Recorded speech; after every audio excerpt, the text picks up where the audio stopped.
Olá, pessoal. Vamos ver se a gente adiciona.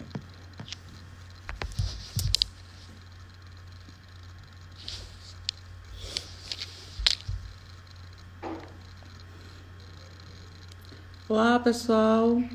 Estou aqui esperando a doutora Cíntia. Vamos ver se ela entra aqui. Para a gente começar a nossa live sobre dor mamária. Eu vou responder primeiro as perguntas que foram enviadas. E aí vocês vão notando e a gente vai respondendo sucessivamente, ok? Deixa eu ver aqui, doutora Cíntia. Estou aguardando ela entrar para a gente iniciar. Gerlândia, Adriana Ataíde, Adriana de Esperança, Vanderlânia, olá Vanderlânia, Ju Marques, Camila Rodrigues, Érica de Sabelê, nossa parceira Érica, Gerlândia, Gabriel. Estou aguardando a doutora Cíntia para a gente iniciar a nossa live. Eu tenho algumas perguntas que a gente já vai iniciar respondendo. Pronto, doutora Cíntia, eu vou adicionar ela. Cadê? Pronto, visualizar. A gente vai iniciar já com as perguntas. Aguardando Cíntia entrar. Oi. Tudo bom, Cíntia? Cheguei. Vamos lá. Eu acho melhor a gente ir logo para as perguntas, para não perder tempo, porque a última live que a gente fez com Maria do Carmo faltou tempo para a gente responder. Aí eu estou falando que elas vão anotando as dúvidas, eu vou tirando já as que a gente já tem aqui e a gente vai anotando, ok? É importante que elas saiam daqui sabendo o que é pelo menos um cisto, né, Cíntia? Para evitar... Eu não sei no seu consultório como é. Como é que você tem recebido essas pacientes com cisto? Elas chegam como? Desesperadas, pensando que é um câncer, né? A gente Esse é o grande medo. tem que sair daqui sabendo o que é um cisto e qual o tratamento, o que é que você pode fazer. A primeira pergunta eu não sei, Liane Santos. Cistos podem transformar-se em nódulos. Aí você explica aí, porque eu acho que ela não sabe que o cisto é um tipo de nódulo. Essa questão de nódulo, elas acham que é só aquela questão do nódulo sólido, né, Cíntia? Exato.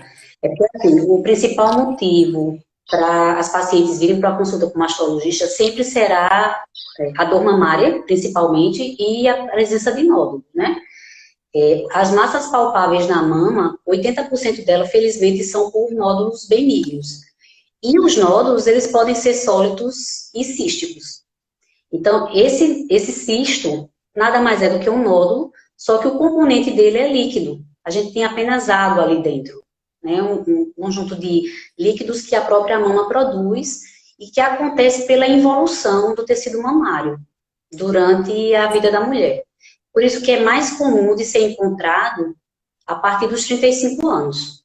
Então, dos 35 aos 50 anos, a gente tem uma incidência maior dos cistos, e na menopausa, eles tendem a regredir, porque eu não vou ter mais uma estimulação hormonal para o surgimento deles. Né? Mas o cisto é um nódulo, só que ele não tem nada de sólido nele, o cisto simples. Ele vai ter um componente somente líquido. É como se fosse um saquinho, uma bola de assopro, ele vai ter uma pequena membrana fininha e no interior apenas água. E o cisto simples, que é a grande pergunta, eu acho que é aqui fica, né? O cisto na mama vira câncer, né? O cisto simples, ele não é câncer, ele não vira câncer e ele não aumenta o risco de câncer para essa mulher. Então, realmente é um achado benigno, muito comum. A grande maioria das mulheres podem ter cisto, na verdade não sabem, porque geralmente eles são microcistos, são muito pequenininhos, menores do que 1 centímetro, e acabam sendo detectados por uma ultrassonografia que a gente pede por um outro motivo, de rotina, e está lá o cisto bem pequenininho. É isso. Eu acho que eu acho que a dúvida, acho que ela quis perguntar. O cisto vira nódulo sólido, né? Então, todo mundo, doutora Cíntia já falou. Não. Não existe Não. isso. Virar um nódulo sólido, e principalmente um câncer, né, Cíntia? Principalmente um câncer. Que ela diz, eu tô com cisto, eu vou... porque elas chegam no consultório, eu tava com cisto, o cisto virou câncer. Isso não existe, né? É uma coisa que... 95% dos cistos, eles serão simples, sem grandes complicações. Existe uma pequena quantidade, em torno de 3 a 5% dos cistos que a gente chama complexo. Então, ele tem líquido, mas tem algum componente sólido ali dentro. Esse é que a gente se preocupa mais, porque tem uma possibilidade de ter um câncer aí associado. Mas é extremamente raro, que é o carcinoma intracístico, né? Não é muito comum. Então, a literatura fala em torno de 1%. É bem, bem difícil de encontrar. Eu nunca tive nenhum caso, não sei você, Cris, mas não é muito comum. O que a gente tem muito é os papilomas, né, Cíntia? Aqueles papilomas que eles ficam dentro do saquinho e tá ali aquele tumorzinho. Quando a gente faz a punção, vem sangue, mas não é câncer. Agora existe também o tumor papilífero, né? Aquela variante papilífera. Eu acho que esses anos todos... Mas, assim, é totalmente diferente. Ele tem um crescimento rápido, a gente faz punção, ele recidiva. É outra sintomatologia dos cistos que a gente tem visto aí na rotina do consultório, né? Tem outra pergunta aqui. A dor mamária é provocada pelos cistos? Ela perguntou. É porque, assim, eu acabei de falar que o cisto acontece por conta de um processo involutivo da mama. Durante o desenvolvimento dessa mama, na adolescência ainda, a gente vai ter um crescimento desse tecido e isso, pela influência hormonal, vai dar dor. Então, é muito comum que a mulher que tenha cisto também apresente dor mamária. Super comum. Então, geralmente, ele não vem sozinho. Às vezes, a gente pede a ultrassom por conta de uma dor mamária, que ela está muito preocupada, aí aparece o cisto, né? Mas não é que ele necessariamente vai causar dor. São situações diferentes, mas que acontecem pelo processo de desenvolvimento e evolução do tecido mamário mesmo, natural. Eu também. Como é que você trata, assim, que é essa questão dessas dores associada aos cistos que ela fala, né? Porque às vezes elas chegam no consultório querendo fazer punção de um cisto de 0,5, minha gente. Mas a gente não funciona microcisto, de jeito nenhum, né? A punção, ela só está indicada em cistos maiores do que 1 centímetro e que causam algum desconforto para essa mulher. Se ela não está sentindo dor, se não está tendo uma dificuldade estética, né? Porque às vezes um cisto é tão volumoso que você acaba tendo uma assimetria. A mama que tem o cisto fica maior, fica com abaulamento em relação à outra.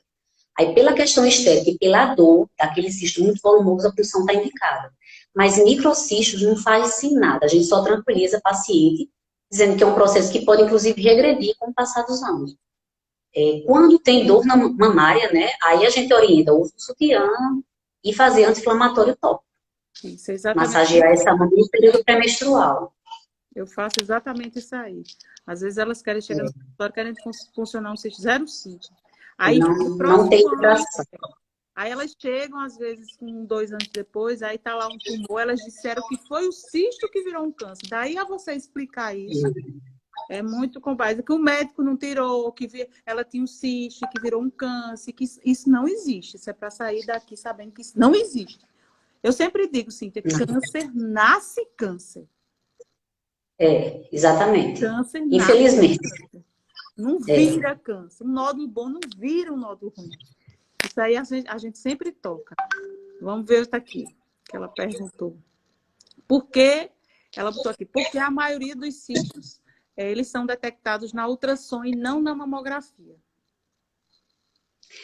A mamografia, ela é excelente. É o exame padrão ouro para rastreamento de câncer de mama no mundo inteiro. Não é coisa de Brasil. Então, se você for para o Japão, é mamografia que é realizada a partir dos 40 anos. No entanto, ela tem essa dificuldade de me dizer a natureza daquele nódulo. Se é um nódulo sólido ou é cístico. Então, quem me fala isso é a ultrassom. Sem a ultrassom, fica difícil eu poder garantir para essa mulher que é um cisto mesmo, né? Então, tem que ser feita a ultrassom para poder definir melhor. Exatamente. Ele é visto na mamografia como nódulo, né, Cíntia? Exato. Lá, várias imagenzinhas, contornozinhos regulares. Né? Quando você faz a ultrassom, você detecta o cisto ou um nódulo sólido, né? Tem outra Isso. pergunta aqui. Cisto mamário dói e se pode se transformar em câncer? Foi o que a gente acabou de falar. E vamos repetir, Não, os porque cistos as pessoas, simples elas... é a cancerofobia, né, Cris? Exatamente. Ninguém quer ter um câncer e receber um diagnóstico desse, acaba às vezes, parece a mulher que ela está recebendo um atestado de óbito, e não é, a gente sabe que hoje, a gente fazendo um rastreamento adequado, conseguindo descobrir cedo, ela consegue cura tranquilamente. Não é câncer, certo? Não vira câncer, e não aumenta o risco de câncer para o futuro dessa mulher. Então, fiquem sossegadas, né? Os cistos simples, eles são super tranquilos, a gente só acompanha mesmo. Exatamente. Teve outra pergunta aqui. A única preocupação com o cisto é se não for um cisto simples. E é o que eu disse, é muito, muito difícil da gente encontrar. Né? Em torno só de 5%. Então, se tiver algum componente sólido, o mastologista vai investigar. Não tem como a gente fazer acompanhamento de nenhuma estrutura sólida dentro da mama, entende? Depende muito dos exames e do histórico familiar da mulher. Então, cisto simples não vai ter problema nenhum, 0% de possibilidade de câncer. Exatamente. Que fique bem claro isso aqui. Desde o início a gente está tocando Fique na bem mesma claro. tocando para É a mensagem da live, né, Cris? Só isso, só saber que cisto É a mensagem. que cisto não é um nódulo sólido, que eu acho que elas confundem muito, né? Que vira nódulo sólido. Ela botou Também aqui, não. eu tenho dois laudos em mãos e um diz que eu tenho um BIRADS 4A e o outro diz que eu tenho um BIRADS 2. Qual dos dois é que está certo? Ela colocou aqui. A gente sempre tenta valorizar o que tem o BIRADS maior, né? Eu também. Eu valorizo. Não é? Claro. O E ver onde fez, né? Quem foi o profissional que realizou o exame, isso é muito importante. O serviço que liberou o laudo. Mas, vejam, o BIRADS 2 é um achado benigno. Não tem nada nessa mama que preocupe. Já um 4A, você tem uma possibilidade, uma suspeição para câncer. Então, a gente vai sempre valorizar o 4 e não o 2, né? Então, ver o serviço se foi de confiança e investigar. Eu também, eu vou pelo maior. Ponto. Claro. Eu vou pelo maior. E outra coisa, ultrassom é médico dependente, né, Cíntia? Depende muito Da experiência, do olhar. Às vezes um profissional olha e tem um entendimento, o outro vai e faz e vê de outra maneira, né? Exatamente. Então tem isso. E as condutas que a gente toma na mastologia dependem da ultrassom e da mamografia. Depende, né? Os exames definem. Exatamente, depende do BIRADS, né? Então, eu sempre digo, o BIRADS é que vai nortear a gente a tomar a conduta. O tratamento, a conduta, exatamente. Por isso, por exemplo, o BIRADS 4A, chega um paciente com esses dois laudos, eu já peguei, eu tenho um caso, a gente assim, fica com receio, né? Até coloquei no grupo da gente um caso, uma paciente de 35 anos, chegou com BIRADS 3. Geralmente, eu olho a imagem. Eu não vou muito pelos BIRADS, não. Só se eu confiar muito no médico. Não sei você, olha a imagem. Eu gosto de olhar e depois eu vejo o laudo. Eu vejo, mas eu olho a imagem. É quando a gente não concorda, né? Aí é que o negócio enrola. Aí o que é que acontece? A gente olha a imagem, aí tá lá aquele nódulo inocente. Geralmente o nódulo maligno na ultrassom, ele tem um diâmetro, ele é maior. Ele é alto. Ele é mais alto do que largo, não é isso? Isso é uma característica que a gente vê muito. E essa imagem, ela era uma imagem assim. Ela era mais larga do que alta. O contorno regular era um nódulo categoria 3. Ponto. Certo. Acompanhamento semestral. Você faria o quê? Não faria um acompanhamento semestral? Faria, não faria? Com essa característica da ultrassom, 35, sim. Vamos falar. 35 anos. 35 anos. 35 anos. E eu não consegui tocar no nódulo.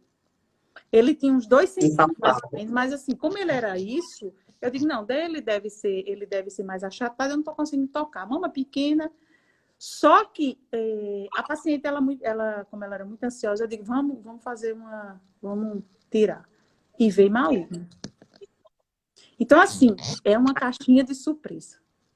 Não é assim? Aí a gente fica sem chão, né, Cris? A gente fica sem chão, né? Tem histórias que a gente fica assim. A mastologia, Fica A até... mastologia não trabalha sem avaliação de imagem. Não. Então, realmente, a gente tem que ter a garantia de que aquele exame é muito, muito correto Muito bem para que as feito. coisas possam acontecer. Exatamente. Porque a gente, por exemplo, como você, a conduta no BIRADS 3, o que é que você faz? 6 meses, não é isso? De 6 em 6. BIRADS 3, a Exatamente. chance de ser câncer é 2%. 2%. BIRADS 4A para 4 a 5%. De 2 a 10. De 2 2 a a 10%. Aí 4B já 4A, vai subir, né? 4B, 4C. De 11 a 50. A 4C de 50. E o 5, a chance de ser câncer, 98%, né? Acima de 95%. Então, assim, o 3, depois desse caso, eu fico... Quando não é um médico da minha confiança, eu fico com medo, eu peço a punção. Vou pedindo a punção para desencargo de consciência, né? Assim, é conduta que você... Com 20 anos, a gente fazendo mastologia e vendo os casos, e vai vendo os casos, e tem casos que a gente fica em dúvida, a gente tem uma equipe médica, né? Um grupo médico, a gente coloca lá os casos, vai discutir, porque assim, não é fácil, a gente precisa da técnica de radiologia, não é isso, Cíntia? Uma técnica boa, que faça um exame bom, precisa de um bom radiologista que laude o exame muito bem, para que a gente possa tomar uma decisão. Porque se eu tiver uma categoria 3 que eu confio em todo mundo, eu acompanho. Mas se eu pegar um exame, como tem aí, os exames do SUS, o que é que acontece nos exames do SUS? Eu não sei, o que é que acontece nos exames do SUS? A gente sabe que tem assim, muita gente fazendo ultrassom sem ser radiologista, né? Então assim, é complicado. Aí a gente precisa... Fora Assim, que demora, né? além da Demora. demora do SUS, tem a qualidade do exame não é boa. Então, tudo isso vai contando para a gente não ter muita segurança. Por isso que, às vezes, a gente repete muito exame, tá entendendo? Chega os pacientes, eu mando repetir o exame. Eu não sei você, o que é que você acha disso?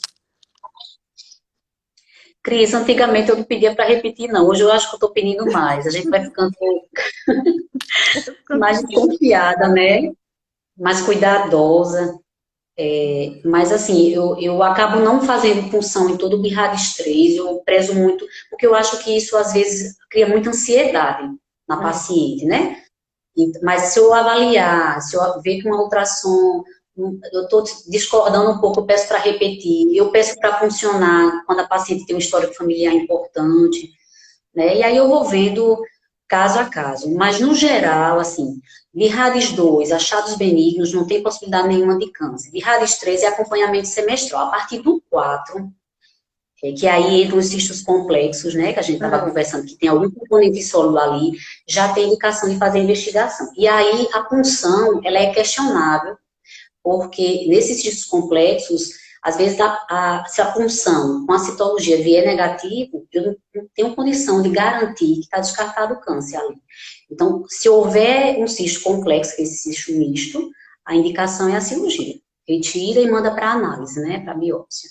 Exatamente. Mas a grande maioria, 95%, é acompanhamento e tchau.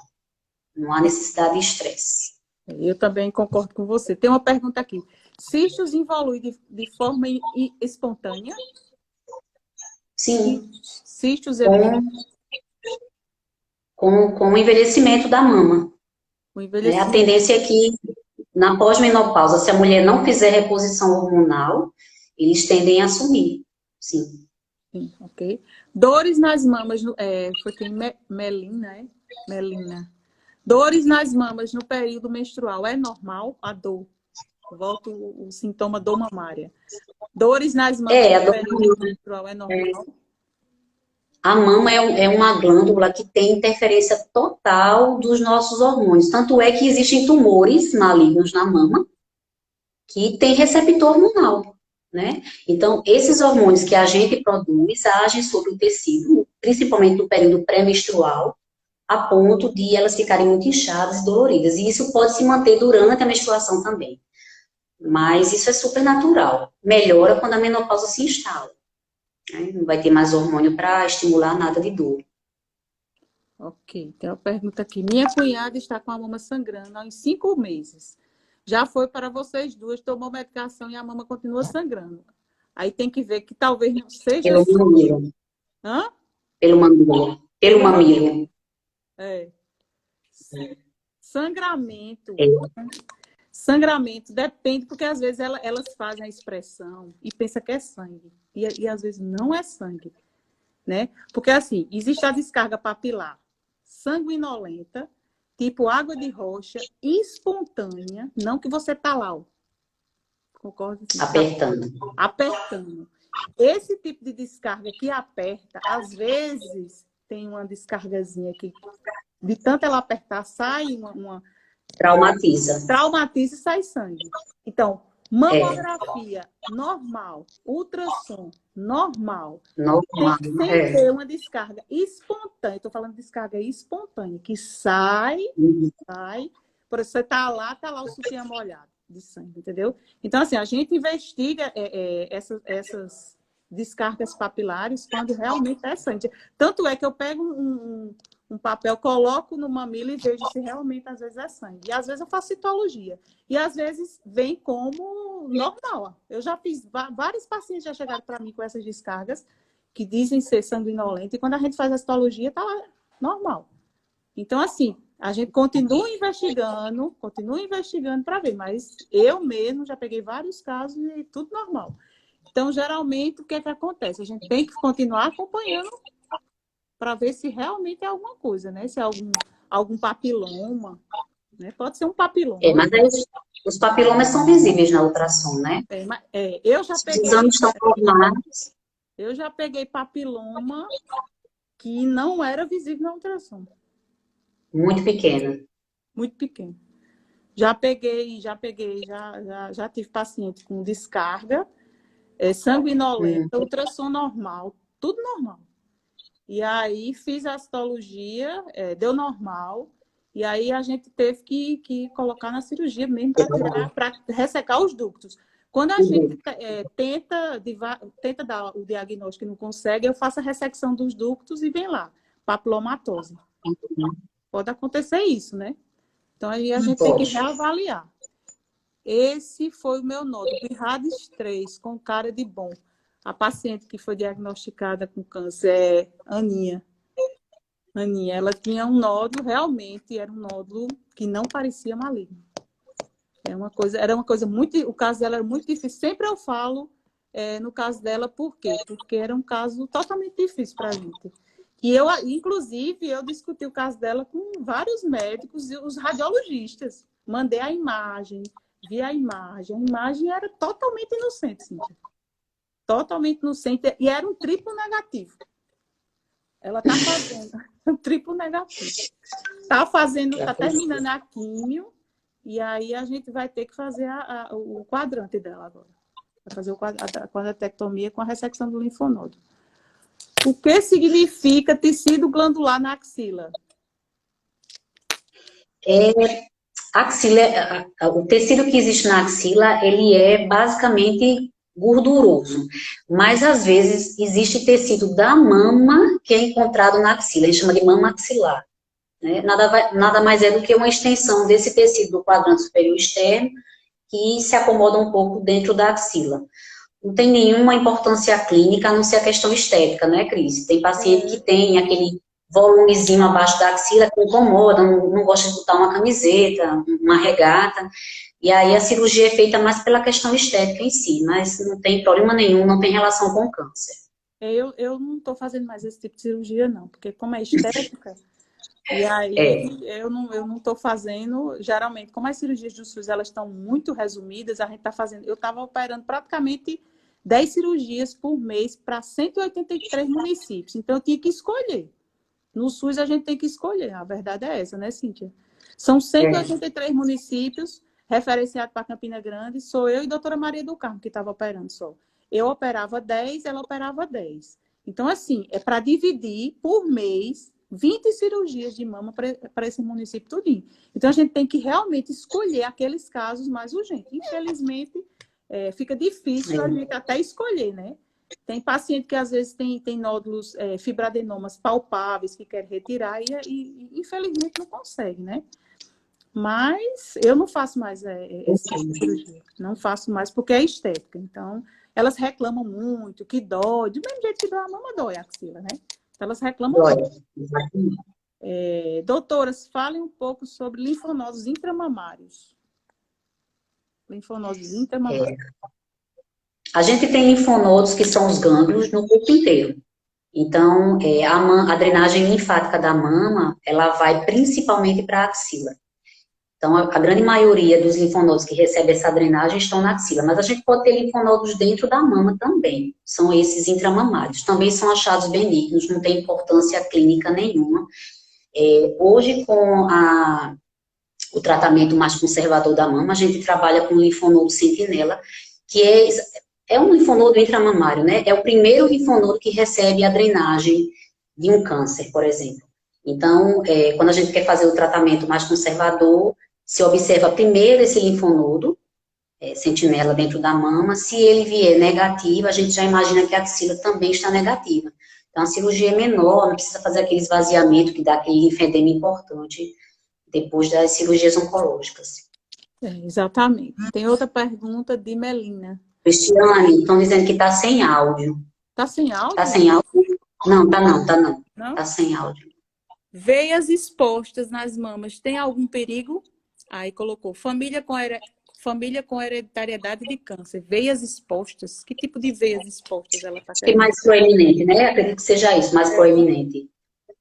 Não, é comum que no período pré-menstrual fique mais evidente, porque a mama vai estar com mais líquido retido, mais edema, então pode ficar mais evidente. E se a pele da mulher for mais clarinha, fica mais evidente, mas... Eu também não vejo, não tem diferença disso. Dores cíclicas é normal? Eu acho que a gente falou na questão da outra live. Dores cíclicas, ela está perguntando se é normal. É uma dor que está relacionada ao seu ciclo menstrual. Então, no período pré-menstrual, a mulher vai perceber a mama mais edemaciada, com maior sensibilidade, inclusive dor. Então, isso pode acontecer. Enquanto a mulher estiver menstruando, sim. Eu geralmente, vamos separar, como Maria do Carmo falou na outra live, existe a dor cíclica e a dor acíclica.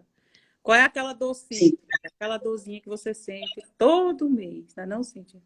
Aquela dorzinha que está relacionada à menstruação. Ao período menstrual, que a mama fica inchada, que retém muito líquido, você toca... Quando você toca, aí tem aquelas bolinhas, né? Que aí você pensa que é nódulo, não é. Por isso nódulo, não é. Exatamente.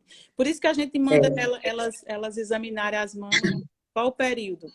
Depois da menstruação. Após a menstruação. Nunca antes. 7 dias, por quê? Você nota que aquela mama está bem desinchada, né?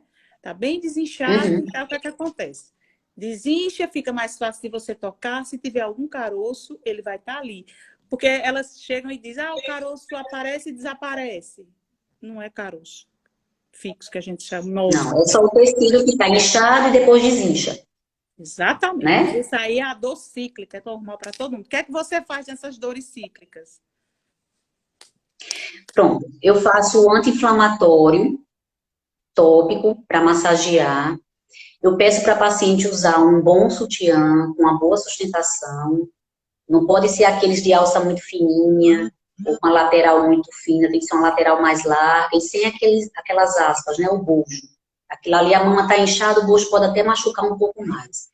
Eu recomendo também o pessoal usar menos cafeína, né? Os trabalhos mais antigos falavam dessa associação. Cafeína, chocolate, chá preto, podem aumentar essa sensibilidade. Eu peço também para reduzir. Mas, basicamente, e tranquilizar. Né? Os trabalhos mostram que 85% das pacientes já conseguem uma melhora na mastalgia somente com essa orientação de que não é câncer, de que é normal e que vai cessar quando a menstruação acabar, na menopausa. Então, acho que a orientação é mais importante do que a história do café, do que o anti-inflamatório, né? Eu também falo, só orientando e evitando essa café, coca, chocolate, diminuir o sal no período de menstruação. Essa orientação. Eu, pelo menos, tenho bons resultados. Eu faço. 80% já, só em dizer que não é câncer, ela já... Pronto. Já melhora, né? Aí tirando essas coisinhas, os outros... Já tá boa. É. Gerlândia, é tanta pergunta. Eu vou separando aqui. Fala um pouco sobre linfonodos intramamários. A gente já falou, né? São os linfonodos. Alguém perguntou aí sobre tem cisto e sai uma secreção como um leite pelo mamilo. Peraí, eu tô lá em cima. Você Aí não chegou nessa, né? Não, cheguei nessa, não. Fale um Então pouco sobre vá. ectasia ductal. Fale um pouco sobre ectasia ductal. Ectasia ductal é uma dilatação dos ductos mamários. Então, a mama, ela tem os lóbulos, que são estruturas que produzem o leite quando a gente está amamentando. Esses lóbulos, eles drenam para uns ductos que vão sair para o mamilo, né? Então, esses ductos, eles podem, durante a vida da mulher, nesse processo de desenvolvimento da mama, dilatar. E aí, nessa dilatação, você pode ter a presença de líquidos que, ao serem, a gente faz a expressão do mamilo, essa secreção pode ser drenada. De várias colorações. Quais são as preocupantes? As sanguinolentas e as em água de rocha, que a gente chama, que é aquela secreção hialina, transparente. Mas pode sair branca, pode sair amarelada, pode sair esverdeada, pode sair marrom. Todas essas colorações, ok, tá? Quando sai láctea, né, que essa parece um leite, a gente precisa fazer uma abordagem hormonal. Então, tem duas situações que a gente precisa investigar. Primeiro, aliás, três. A primeira é dosar prolactina para ver se não é uma produção exagerada de prolactina e está produzindo leite. Segundo, avaliar como é que está o funcionamento da tireoide, que o hipotireoidismo está muito com derrame papilar lácteo. E terceiro é o uso de medicações. Então, muitos pacientes hoje usam psicotrópicos, medicamentos para depressão, para ansiedade, e todos esses remédios podem sim induzir a produção, aumentar o nível de prolactina, e aí a paciente começa a drenar leite. E aí, na anamnese, na conversa, a gente consegue definir melhor do que se trata. Isso. Eu também, exatamente essa experiência que eu tive com as descargas papilares. Eu só voltar a lembrar, descarga papilar, ela tem que ser espontânea, uniductal, unilateral. Espontânea, uniductal, unilateral. Ela tem que sair por um ducto, porque às vezes você aperta, sai por e sai em pares. E sai bilateral. Essa aí é descartável. Isso é bom. Isso aí é descartável. É ótimo. Então tem que ser o quê? Uniductal. Quando você aperta, sai só por um canalzinho. Unilateral e espontânea. Isso aí é que a gente tem que investigar. Fiz mastectomia e sinto dor no braço direito, deve ser. É normal? Deve ser mastectomia à direita. Tenho edema no braço. Fiz mastectomia e sinto dor, deve ser na mama direita. É normal? Já está indo para a parte de câncer. Vai, responde. Fiz mastectomia, tenho edema no braço. É essa? Ela fez mastectomia e sente dor. Não, é essa anterior que sente dor. Janaína já é outra. Janaína, ela tem edema. Não é porque eu sei quem é Janaína. Janaína é minha paciente, fez esvaziamento dela. Foi uma mastectomia radical, com esvaziamento axilar total. E o edema no braço é normal por conta que a gente tira os linfonodos, Janaína. Infelizmente. É bom. Eu estou indicando, sim, eu não sei você, mas eu estou indicando aquela luva. Eu estou tendo bom resultado com aquela luva. Compressiva, né? Tu tem usado aquela luva nas pacientes que estão... A compressiva, né? Usa na perna e usa no braço. Exatamente. Eu estou usando aquela luva. Tem também a fisioterapia, né? É importantíssima nessa questão. Muito. Eu encaminho para a fisioterapia. Mas, infelizmente, isso é uma sequela do esvaziamento axilar, Janaína. Por que evitar alguns alimentos? Pacientes com cistos mamários, chocolate, ela botou chocolate, café. Por que evitar alguns alimentos? Ela está perguntando, né? Chocolate, café. Os trabalhos mais antigos relacionam também essa dor mamária à presença de xantinas, que são substâncias que a gente consegue nesses alimentos à base de cafeína. Então, o café, os chás de cor escura, os refrigerantes tipo cola, né? Coca-Cola, Pepsi. Exatamente. Então, tem xantina aí, eleva a quantidade de xantina na mama e você sente dor. Exatamente, porque É a isso. forma maior retenção hídrica, né? Você senta, no Isso. período menstrual a gente fica toda inchada, na verdade, né? Tem uma retenção hídrica Não e é só a mama. a mama responde bem, fica bem inchada mesmo. Isso aí é normal. Pessoa, Naline é a nossa voluntária, Cíntia. Ela é baiana, ela que tá, ela que tá nos orientando nas nossas lives, é baiana, voluntária perna da Maria, lá na Bahia.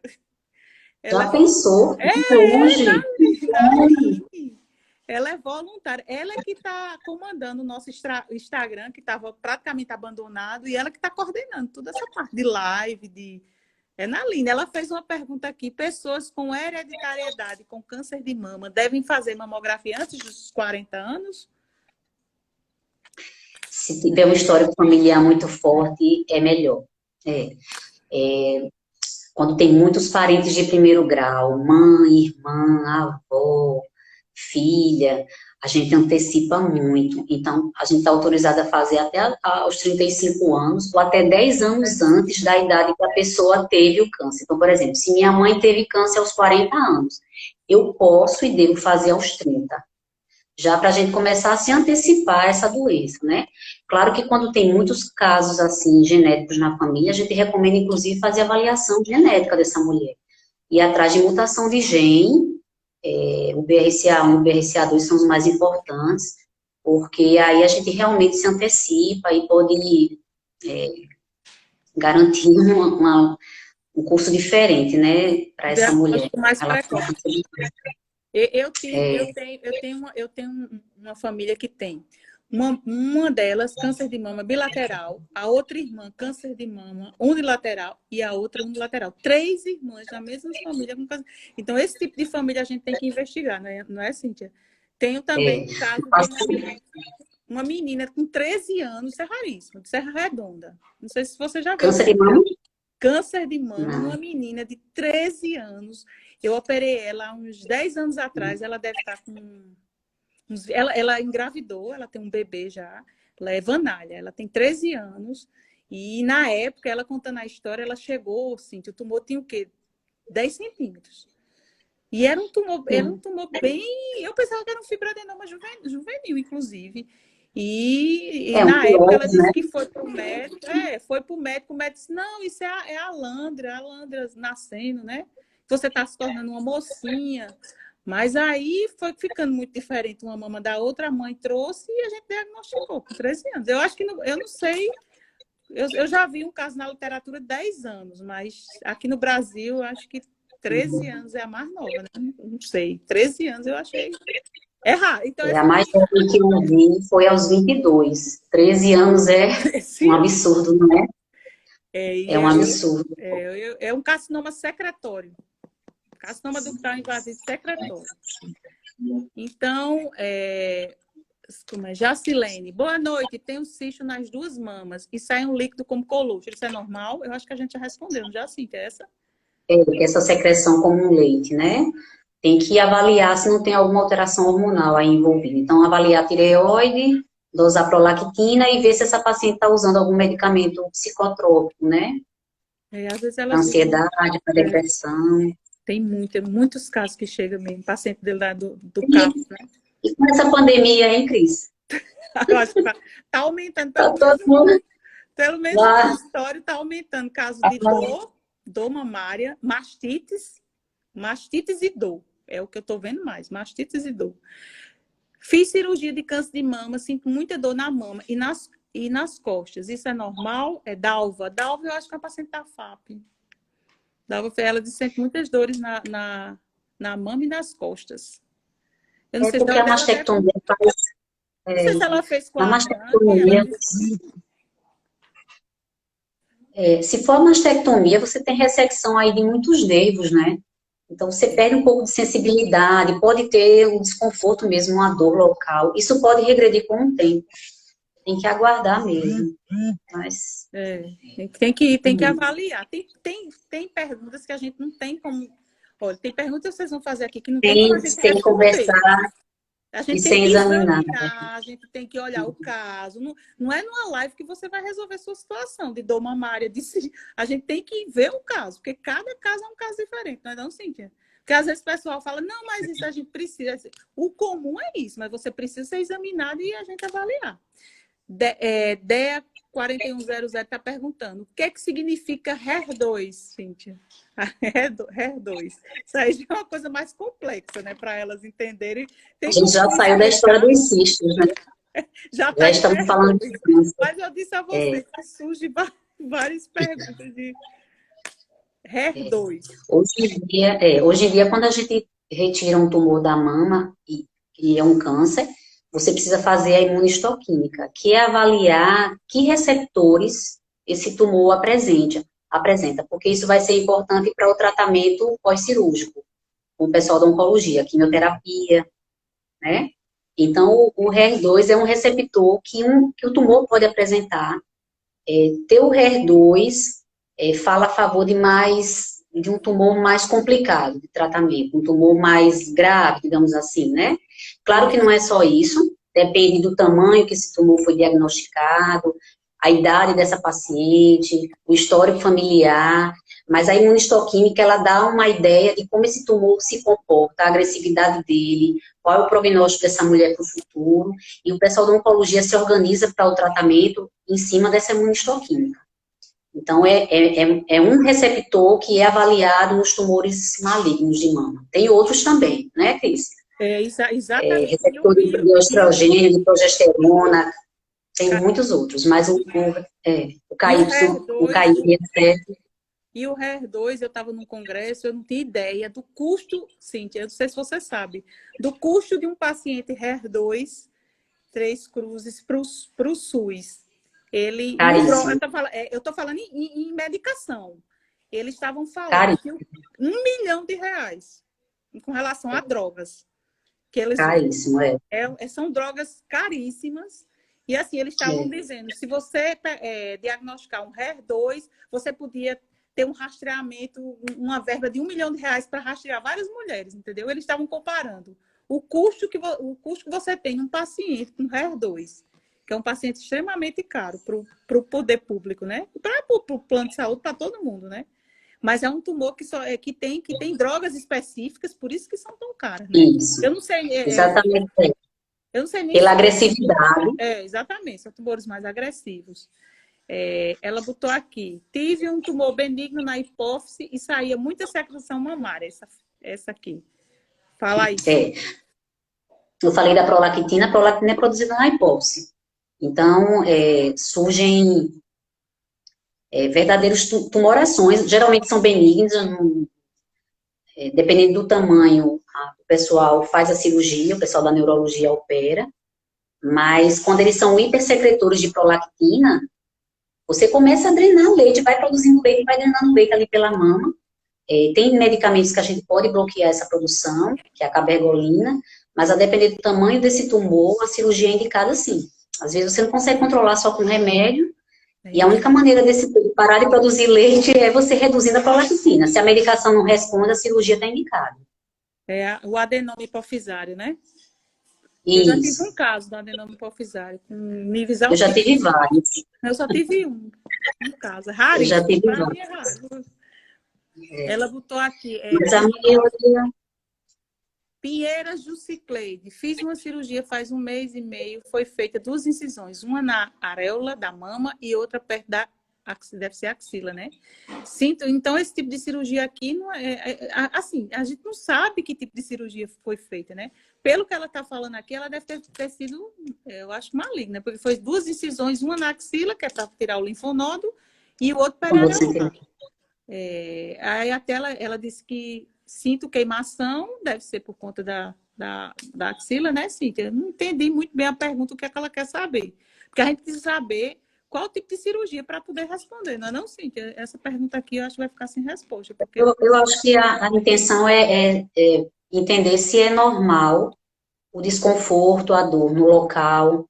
Sim, e às vezes tem paciente que o processo de cicatrização, de recuperação desse tecido, desses nervos que foram cortados, às vezes demora mais de ano, né? É. Então, é Ela natural sente que você muita sinta dor. um certo desconforto local. Muita dor ela sente.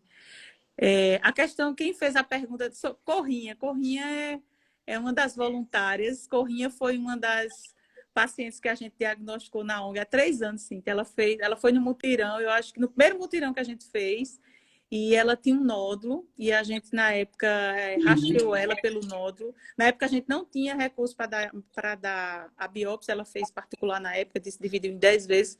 E aí, Corrinha, Cíntia, tinha um nódulo de 2 centímetros. Só que ela me convenceu, ela não tem indicação de mastectomia. E ela me convenceu a tirar a mama dela, porque ela disse que o câncer ia espalhar. Assim, eu queria que você falasse sobre isso, porque assim, elas precisam entender que o câncer é uma doença sistêmica. Às vezes você tirando a mama, ele volta. Elas não entendem isso, porque às vezes não precisa mutilar. Infelizmente, Corrinha tirou a mama. Na época, eu tive uma crise de hérnia de disco. Quem operou ela foi Maria do Carmo. Eu pedi para Maria do Carmo operá-la, que eu passei 60 dias afastada. E Corrinha tirou a mama e até hoje ela reclama de dor. Então, fale aí sobre isso. É uma questão que eu tento convencê-las, às vezes, não tirar a mama. Elas acham na cabeça delas que tirando a mama vai resolver a questão do câncer. Mas não é bem assim, né? A gente sabe que não é. Então, fala aí um pouquinho para ela entender isso. Eu já falei com ela, ela é voluntária nossa. Ela está aqui dizendo que dói, que reclama da dor.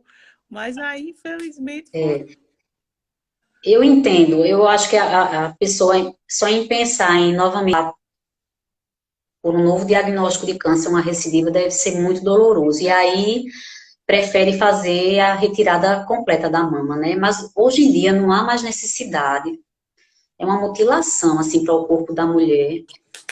Hoje tem a oncoplástica, né? Que ontem Cristiane me mostrou os resultados dela, são maravilhosos. Você olha para as mãos, você não imagina que aquela mama teve um câncer e precisou fazer uma cirurgia. Então, a depender do tamanho desse tumor e a relação dele com a mama dessa mulher, não há necessidade. A gente pode fazer cirurgias muito conservadoras e garantir um tratamento adequado, sem ser mutilante, né? Mas eu entendo, às vezes a mulher, a mulher precisa ter a sua autonomia. Se ela acha que, tá, eu topo tudo, vamos fazer a mastectomia e depois a gente faz alguma reconstrução, tudo bem, mas não é necessário, porque realmente hoje com os procedimentos da oncoplástica fica muito bonito. Ninguém disse que fez cirurgia por câncer ali, entende? eu concordo com você, mas é difícil convencê-la, sabia? Porque se lá na frente ela tiver uma recidiva daquele tumor, ela vai me culpar. Teve pacientes que já chegou depois de 2 anos, aí dá lá, ela sentindo alguma coisa às vezes. Aí já vem dizer, é o tumor que está voltando, até chegar o exame e ver que não é nada. Aí tem toda essa questão. Então, assim, eu reflito muito com relação... Quando eu vejo que a paciente não tem perfil, eu tiro a mama. Infelizmente, às vezes nem necessidade é de tirar a mama. E às vezes eu tiro porque elas ficam insistindo. Mas, Muito infelizmente, medo, né? é medo. Muito medo. Dijanete é uma paciente minha antiga, Dijanete Esperança. Ela teve câncer aos 27 anos, Dijanete. E parece que teve uma irmã também. Eu acho que em Patos teve câncer. São 3 irmãs de Dijanete. Sim, Dijanete teve câncer de ovário também. Então, Dijanete é câncer de mama, câncer de ovário. Câncer de ovário. 3 irmãs. E ela disse que tem tias também que tiveram câncer. Então, olha a família de Dijanete, Cíntia. O que é que você aconselha a Dijanete?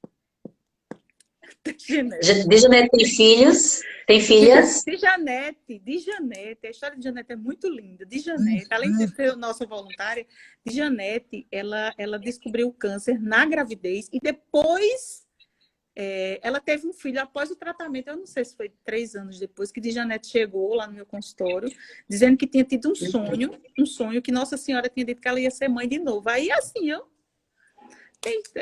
depois de um mês, chega Dijanete grávida. E disse mais o nome do menino. Eu não sei o nome dele, mas foi. É coisa assim que a gente nem... E Dijanete teve uma criança, depois de Dijanete teve um câncer de ovário. E assim, Dijanete é uma guerreira. Eu digo, é uma mulher de peito, Dijanete. Eu chamo ela de mulher de peito. Não é não? Depois teve câncer de ovário, as irmãs câncer de mama, mas essa família aí tem que investigar com essa certeza. família, essa é aquele padrão de família que você imagina que tem uma questão genética envolvida nesses cânceres todos, Com né? certeza, né? Então, Já é. essas mulheres aí da família, as filhas, as irmãs, as tias, merecem fazer uma investigação mais completa, Eu falei, porque é. muito Não, caso. eu conversando com uma oncologista, Renata disse Cristiane de Janete e a família de Janete é para fazer teste genético.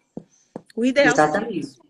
Porque as gerações, as próximas gerações delas são extremamente propensas a ter câncer de mama, né? Com esse histórico.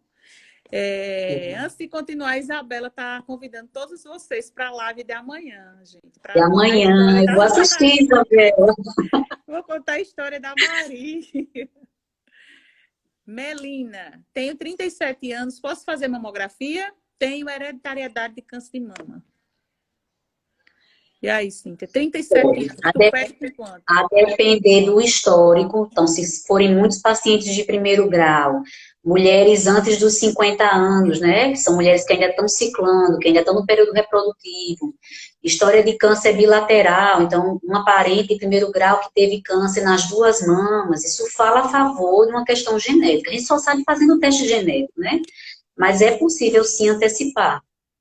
Aí tem que conversar com o mastologista, entender direitinho e partir para a investigação mais precoce. Cíntia, a gente não falou, eu estou vendo que não tem nada de cisto mais. Eu acho que elas querem saber outras coisas. Qual o tempo certo de fazer ultrassom? Já que fiz cirurgia faz um mês e meio e o nódulo era BIRADS 4A. Ela fez cirurgia há um mês e meio, ou um ano e meio, eu acho. Deve ser um ano e meio, e o BIRADS era 4A. Qual o tempo certo para fazer a ultrassom? Você vai fazer o seu segmento normal, com o seu mastologista.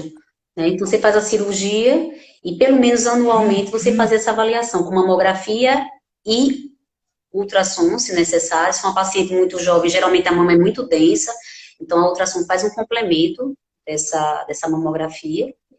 Mas se fez uma cirurgia, se há obrigatoriedade de fazer ultrassom, de controle, não. Você vai fazer o seu segmento. Teoricamente, se foi um BIRADS 4A, a lesão foi totalmente retirada. Vamos ver aqui, porque a live está acabando, infelizmente. Daqui a pouco acaba, assim. Vou ver aqui umas perguntas, porque eu queria focar em si. Mas, assim, é como se fosse assim, uma pontinha do iceberg. Aí vai abrindo o leque e elas vão falando sobre tudo, né? Eu vou ver aqui uma Eu queria falar um pouco sobre a relação que existe entre o especialista focal, que somos nós, mastologistas, com a atenção primária à saúde, tá? Então, vou colocar a experiência aqui de Campina Grande, que a gente tem profissionais que trabalham nas unidades básicas de saúde, são médicos de família, enfermeiros, que fizeram treinamentos, né, Cristiane, há uns 2 anos atrás. A gente fez um treinamento intensivo sobre as doenças mamárias, inclusive abordando o câncer, e hoje a gente tem um grupo de profissionais, mais de 100 pessoas aqui em Campinas, devidamente treinados e prontos para fazer o rastreamento de câncer de mama nas mulheres aqui em Campinas. Então, mulheres de Campinas, fiquem tranquilas, porque nas unidades básicas, os profissionais estão prontos para acolhê-las e realizar os exames necessários. E eles sabem o fluxo para encaminhar ao profissional, ao especialista. Então, a partir de BIRADS 3, existe um fluxo natural dentro da cidade, para que do posto chegue a Cristiane, ou chegue até Sandra, ou chegue a Maria do Carmo, que estão atendendo também aqui no município. E de lá, do ambulatório da mastologista, as condutas são tomadas. Tá? Então, essa é a importância da atenção primária nesse apoio ao rastreamento, né, dessas mulheres. Assim, porque às vezes, Cíntia, elas querem ir para o mastologista, só que eu digo, a gente está treinando o pessoal. Cíntia, mas os profissionais estão treinados, exatamente. Cíntia, inclusive, é mastologista e está na atenção básica. E assim, é impossível. Há 16 anos. É impossível a gente... o quê? Nós somos, acho que somos 4 ou 5. Somos poucas. Atender exato. todas. É impossível, minha gente. Infelizmente, não dá. Não dá. Assim, tem um grupo que a gente tem, né? E hoje mesmo eu Ele recebi faz uma as discussões. Pronto, hoje mesmo uma médica da atenção básica pegou um caso 4B, eu acho, na atenção básica, não foi? E aí a Foi. Um gente, nódulo retroareolar. um nódulo 4B. Só que assim, a Associação Mulheres de Peito, ela só tem condições de pagar para mulheres de baixa renda. Infelizmente, só para vocês terem uma ideia, um exame desse é em torno de R$ 630. Então, a gente vai ter que vender muita camisa, né, Cíntia, para pagar. Então, assim, Se Deus quiser. a gente tem que escolher a dedo quem vai doar. Porque, assim, às vezes, tem gente que... Não estou dizendo que a situação está difícil, né, Cíntia? Eu acho que com a pandemia, eu acho que vai ficar pior. Então, o que a gente gostaria de pedir a vocês? Que entendam, a gente não tem como doar todo mundo. Esse caso que veio agora na atenção básica, a gente viu que os exames vieram particular da clínica. Então, a gente tem que avaliar se realmente é uma pessoa de baixa renda para a gente doar. A gente vai doar a córeo, a nato e a imuno. Se precisar, doa mamografia e ultrassom. Mas eu preciso que vocês entendam que a gente não tem como doar para todo mundo. E às vezes as pessoas reclamam. Teve um comentário, um post da gente reclamando que não conseguiu a mamografia, a pessoa. Só que a pessoa que não conseguiu a mamografia é a pessoa que não se enquadra no nosso perfil. Nosso perfil é baixa renda, é Bolsa Família. Concorda, sim? É ajudar as mulheres carentes. E a forma da gente ajudar, a gente definiu agora, foi o quê? Foi que as mulheres venham através da atenção básica. Eu não sei qual é o posto que tu tá, Cíntia?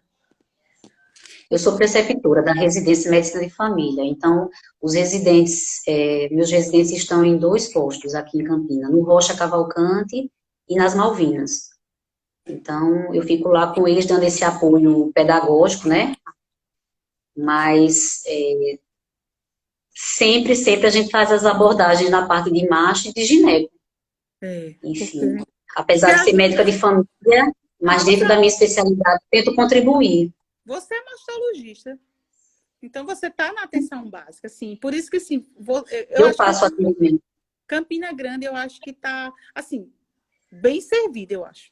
Com relação a gente estar sempre tirando as dúvidas, né, assim, dos médicos. Eles entram em contato com a gente. Tem essa relação do médico da atenção básica com o mastologista. Eu achei uma pergunta aqui interessante. Andressa Farias, eu acho que eu vou ter que fazer rápido, porque vai acabar a live. Em fevereiro de 2018, tinha um cisto, ela botou cisto Birrades 3, ok? E tive um estresse muito grande no final de julho. No final de agosto desse mesmo ano, senti um caroço na mama direita e fiz exames e descobri um câncer. E aí, Cíntia? Aí a gente tem que avaliar a história. O que é que você viu nesse caso? Às vezes, quando é um cisto, se foi cisto simples, não se preocupe que não foi ele quem tem relação com esse câncer aí. O câncer foi aleatório. Agora, às vezes, um cisto muito volumoso, ele pode encobrir, na imagem da mamografia da ultrassom, pode encobrir alguma área do tecido mamário que está ali por trás, e de repente esse câncer estava se iniciando aí atrás, não foi possível visualizar tão bem. Tem registro desse tipo de coisa, tá?